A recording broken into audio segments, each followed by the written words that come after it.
Now it's time to take a look at the headlines on the papers around the world this morning. And we'll begin with our sister publication, This Day, which is focusing on a story. It says the Southern and Middle Belt Alliance are actually berating the Northern Elders Forum for utterances, reckless utterances, and careless ones over rotational presidency in Nigeria.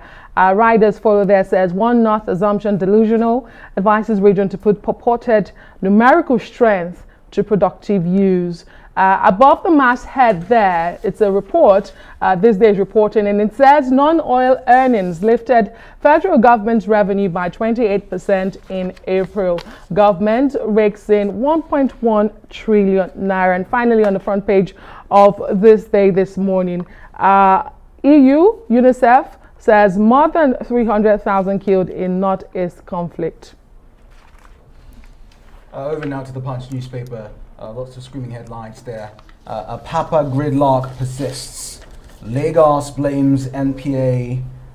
MAN laments losses. That's the Nigerian Ports Authority closes gates to trucks without reasons. The governor's aide is saying. Another one here. Nigerians spent 2.33 trillion naira on petrol in 12 months. That's a record from the NNPC, the state oil company.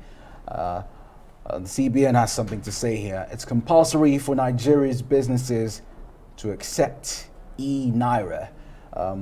It's the cryptocurrency age, and the central bank is looking forward to launching its own crypto, e-naira.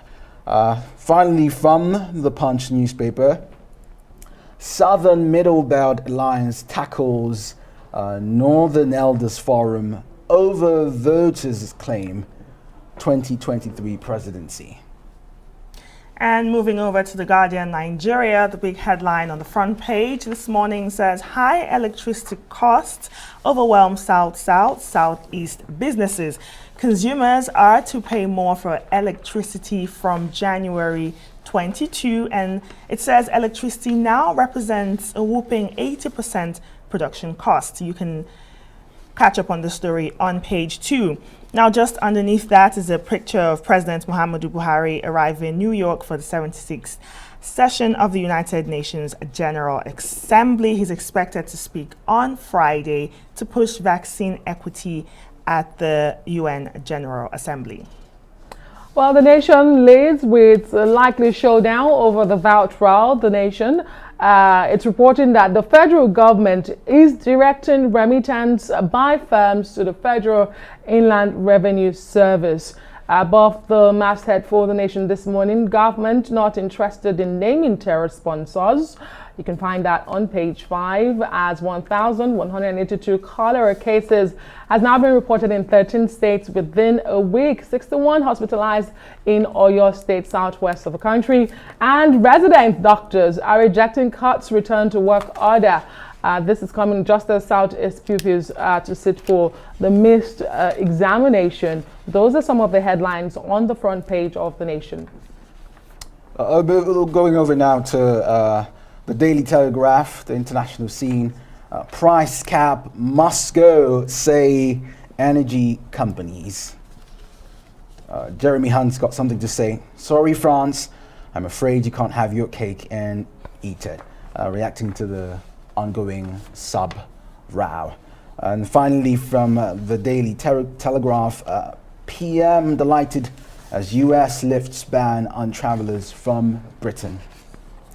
And on the I newspaper, yet again, another reoccurring headline. UK's energy crisis is set to drive up the cost of living.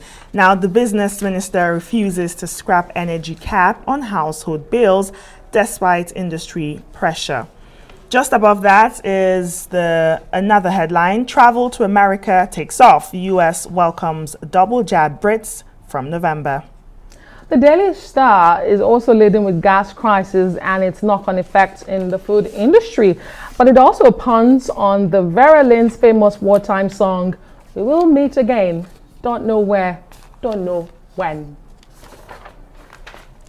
A quick one at the Independent newspaper, still an energy crisis. Energy crisis, industry faces shutdown risk if harsh winter strikes.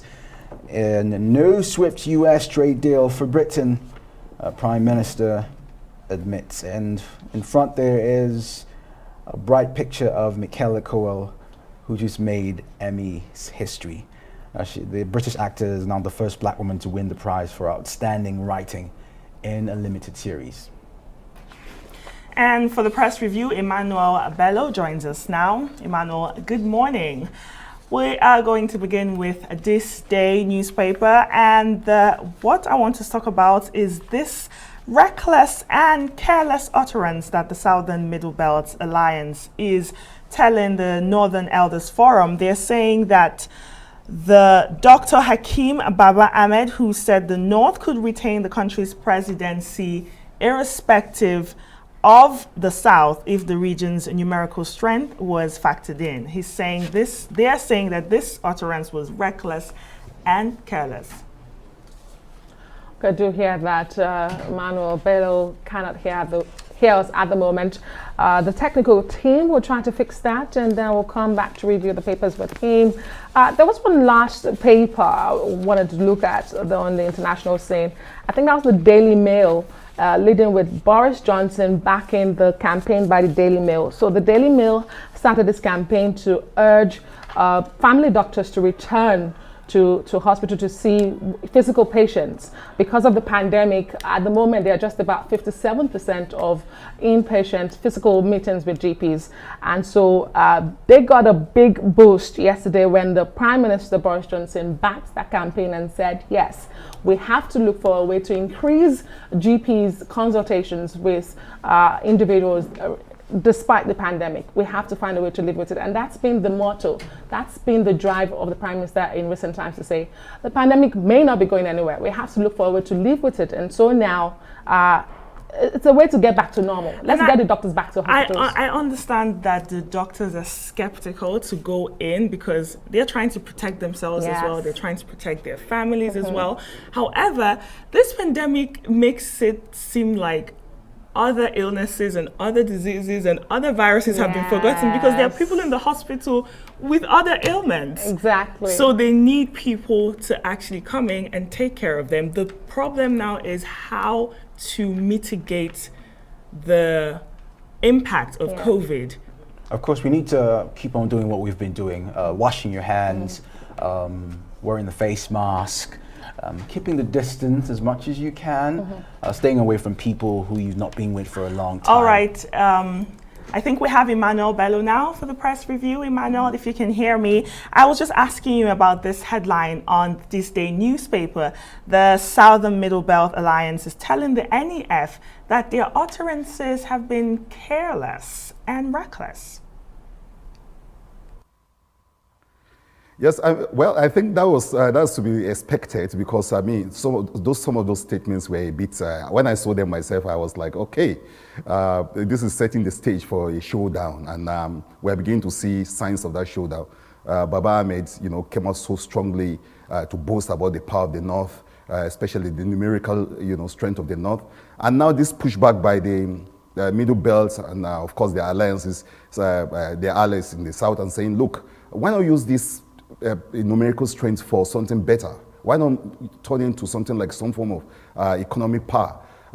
This is the same North that, for instance, is always saying that, look, we have to share VAT with everyone. And everyone's saying, okay, since you boast about your numerical strength, why not turn that number to something that will help the economy? And so this is the pushback that you expect, and I'm glad that This Day newspaper got it right by actually pushing that, because what Baba Ahmed said at the weekend, whether you like it or not, will have elicited this kind of response from other bodies. Beyond that, he said something that most people don't want to hear, where he said that the North can stay in power as long as they want. The North has got the power. So maybe there's something about the number for the North, but in a political climate like this, and with the crisis of federalism that we're dealing with right now, with people trying to, move away, stay away, and the president actually going to the Southeast to say, I think everyone should stay together. Those kind of statements were a bit, you agree with the Middle Belt people and their allies saying that, look, that is too reckless, especially in a time when the emphasis, even from Mr. President, is that, look, let's stay together. We can't stay together for someone to just go. But again, maybe you understand that Baba Ahmed was addressing the North at that time and was trying to make some boast of their numerical strength and whatever is there. Because I remember that he also said that, look, we are not against any other part of the country getting power, but we shouldn't be forced to do it and stuff like that. But again, when you say that, given the context, given the timing, given the atmosphere, given all that we are going through right now, it's time for people like Baba Ahmed and almost everyone to be careful what they say. Emmanuel, some would say barely 18 months to the next general elections. Utterances such as this are not so uncommon. I do understand that we would have Baba Ahmed on our breakfast show, the morning show, right after daybreak, so we'll get more insight from him. But let's move over now to the nation. Another news that may not go anywhere anytime soon is the VAT controversy. The federal government is directing remittance by firms to Federal Inland Revenue Service. The Chamber of Commerce, the LCCI, says we are still confused. Emmanuel, are you still confused as the LCCI? Should Nigerians still remain confused? You know, well, in the development of this story, the first paper that called it confusion was the This Day newspaper. And I said, yes, that is what it's all about. There's a whole lot of confusion. Right now, businesses are confused, individuals are confused, and the federal government is trying to now weigh strongly on this, use its might to say, look, pay to us, don't pay to anybody. Don't forget that southern governors are also pushing on one hand and say, look, let's retain our VAT, allow us to retain this. Even local governments are beginning to say, we want to keep our VAT in place. So yes, there's this confusion, and the row, as the Nation newspaper put it, we continue. And again, yes, there will be a lot of confusion. Don't forget that the Federal Inland Revenue itself is saying that this is the fear that this is what they feared from the beginning. That if you begin to say, look, federating units or the regional units can keep, or the states can keep their VAT, you are going to have a problem where businessmen will not know where to pay to. And so now the federal government is saying, look, we're not going to take this confusion. We're going to be in charge, and we're going to retain it. For some people, it will sound like trying to muzzle, especially the southern states that are very clear about it, that look, they want to retain their VAT. It will look as if the federal government is not honoring maybe federal principles or the constitutional connection with states between the center, and the federating unit. It seems as if the federal government... Just before we go, because we've got about 60 seconds left, this headline from the Punch newspaper, a Papa gridlock persists. Lagos blames the Ports Authority, Manufacturers Association in Nigeria, they're lamenting losses. They're urging the government to develop ports outside Lagos. We've been going back and forth with the gridlock at Apapa. In fact, at some point, the vice president took it upon himself to resolving that. What's happened so far? Well, we've not had much since then, and yes, the gridlock. Now, why we should be worried about it is because it's beginning to affect businesses, and that is serious, And in another paper, they're also talking about how electricity is beginning to affect businesses all over the country, and then you have the commercial nerve center of the country being affected. So, and if you begin to affect businesses, if this is affecting businesses, that's something. I think they should think of all sorts of solutions, and I think the way out is to actually use the experts to talk. There are all sorts of solutions. Do they need an extra, outlet somewhere? They have to think about that. And all sorts of solutions. I'm sure there are countries that have dealt with this gridlock at the port level. We need to maybe get their blueprints and run with it. All right.